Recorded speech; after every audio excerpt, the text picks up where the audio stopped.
Alright, what's going on my broskiis? My name is Toadskii, back again, here to bring you guys yet another One Piece Treasure Cruise video. So today, we're going to be talking about the Gather Island, where the facilities, you can go ahead and check them out and level them up, because I know we're getting a lot of questions about which ones you should be leveling up, and hopefully in today's video we kind of just break down, I guess, which we can automatically rule out which ones are easily not ones you need to target on, but you know, depending on what type of player you are, you may want to prioritize different things. I know myself personally, I am prioritizing different things than I think that what the majority of people are doing.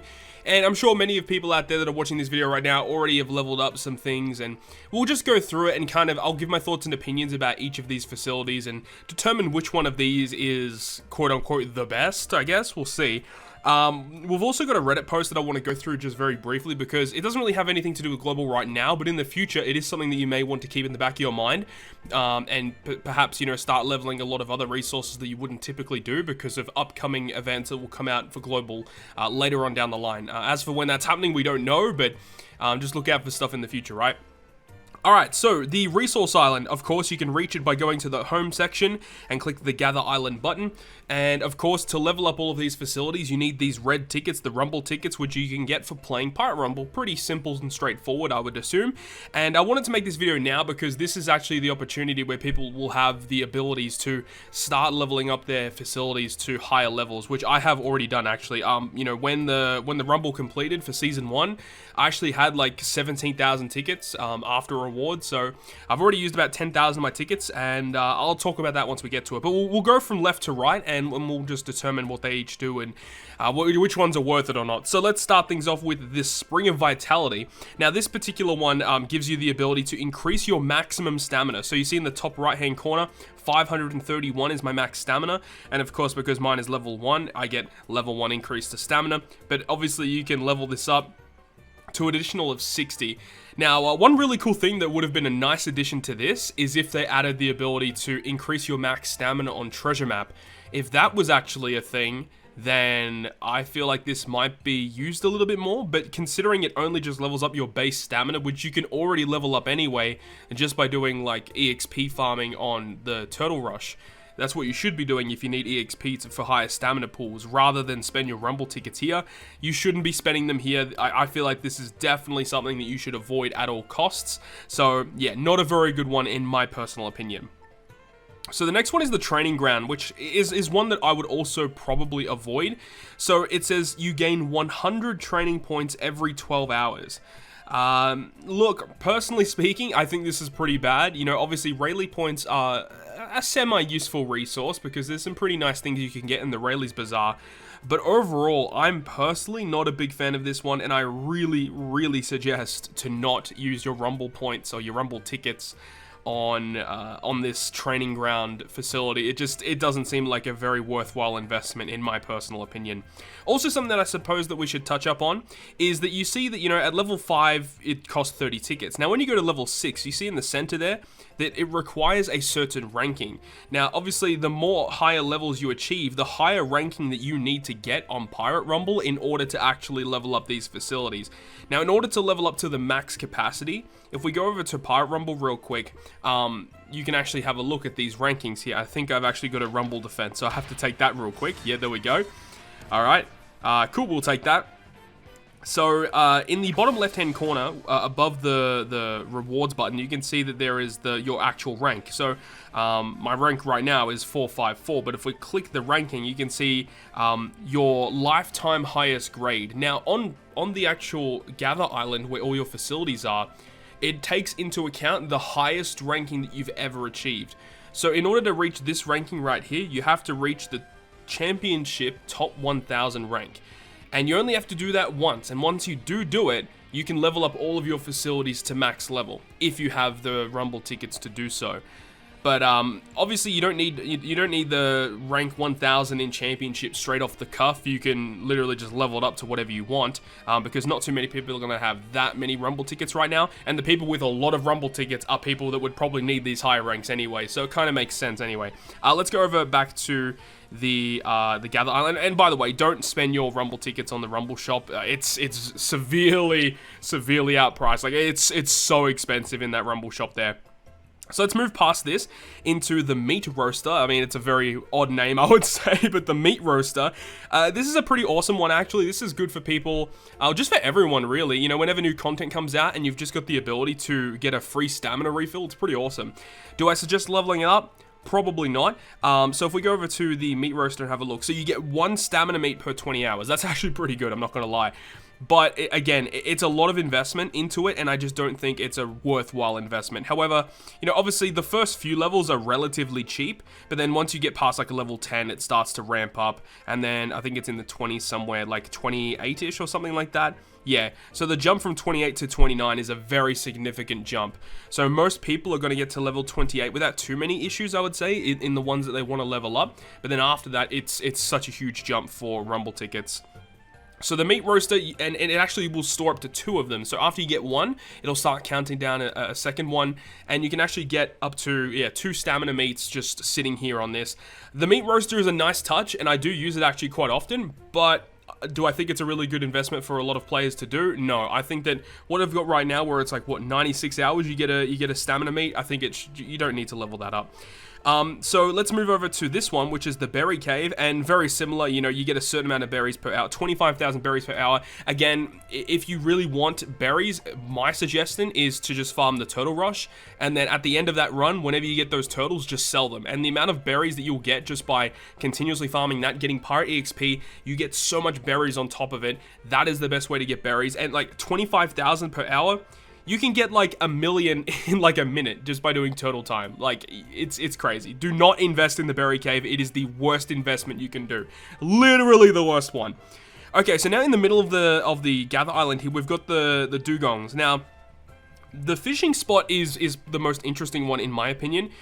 So the fishing spot, once you level it up, it says once per day when you fish, you have a super success chance of 10%, 80% chance for a success, and then 10% to fail. But at level 1, you can see it's quite bad. It's 2% chance for super success, 40% chance for a success, and then 58% for a fail. I have actually gotten a couple of super successes on the fishing spot, and the really cool thing about this is this can actually fish up rumble scrolls for you. This is so good, and if you get a super success, it can be a golden rumble scroll. So that's a pretty awesome thing to get, but at the same time, even at max level, it's only a 10% chance to get that super success. So, do I think it's a worthwhile investment? Probably not. I feel like you could probably get away with doing a little bit of leveling on it, but I wouldn't go all in on this fishing spot facility. It just doesn't seem worth it to me. And then the treasure hunters as well, very much the same. You know, it's a chance to get certain items. You can get super successes on that as well. And then you've got the gilding mine, or the guiding mine, not the gilding, the guiding mine, where obviously you can get limit break materials, which is pretty cool. If you get a super success on this one, you have a chance to get tablets, which is pretty cool.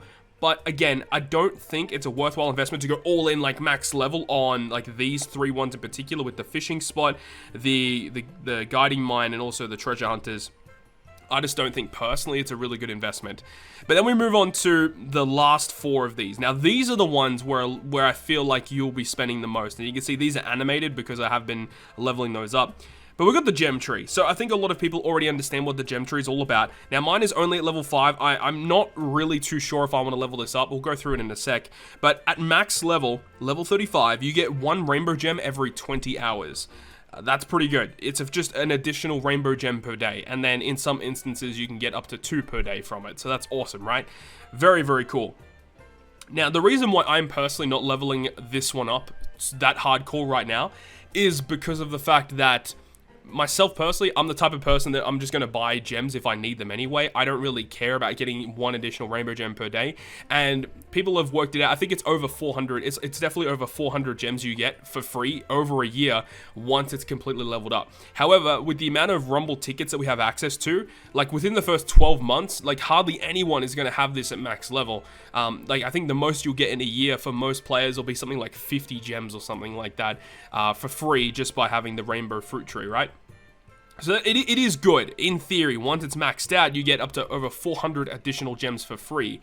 But myself personally, as I mentioned, I'm the type of player that if I need gems, I'm going to purchase them anyway. So for players like myself that have that same mindset, that are hardcore whale, I wouldn't call myself a hardcore whale, but I spend a lot on this game, right?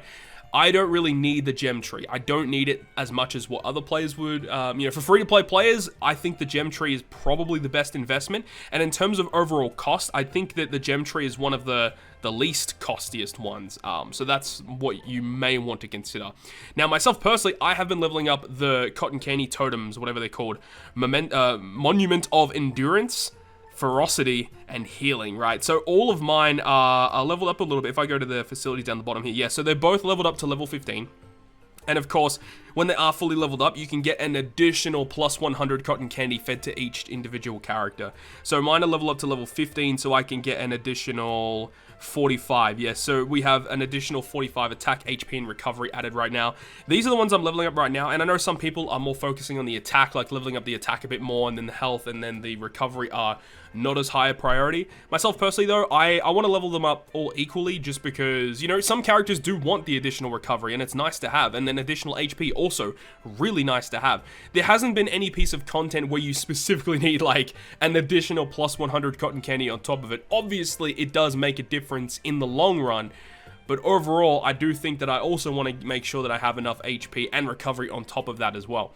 So that's my whole theory behind it. And look, at the end of the day, it doesn't matter too much in terms of which one you want to level up. But I would think that if you are a full hardcore free-to-play player, or you're the type of player that doesn't spend much on the game, then the Rainbow Fruit Tree is likely going to be the best placed to spend your Rumble tickets. That's what I think anyway. However, myself personally, I think a lot of other hardcore players in the game are definitely going for the monuments leveling up cotton candy, because like right now, if I go over to my crew real quick, because I've got Katakuri set up.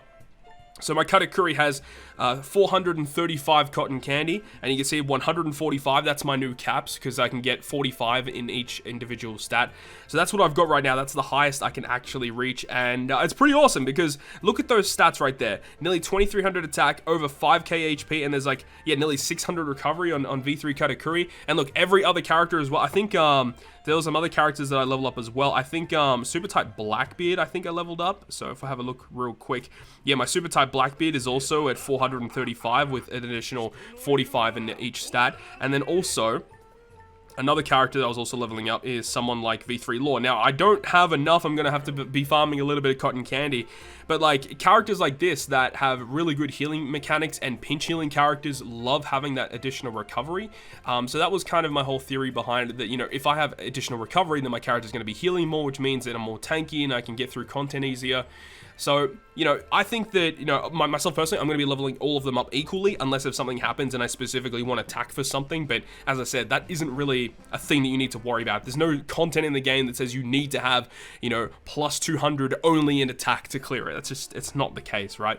But there is something else I want to touch up on real quick. So this is a post that was made 6 days ago by Fiddlias on the One Piece Treasure Cruise subreddit Discord, which is a translation of all of the new Chopper Man missions on JP.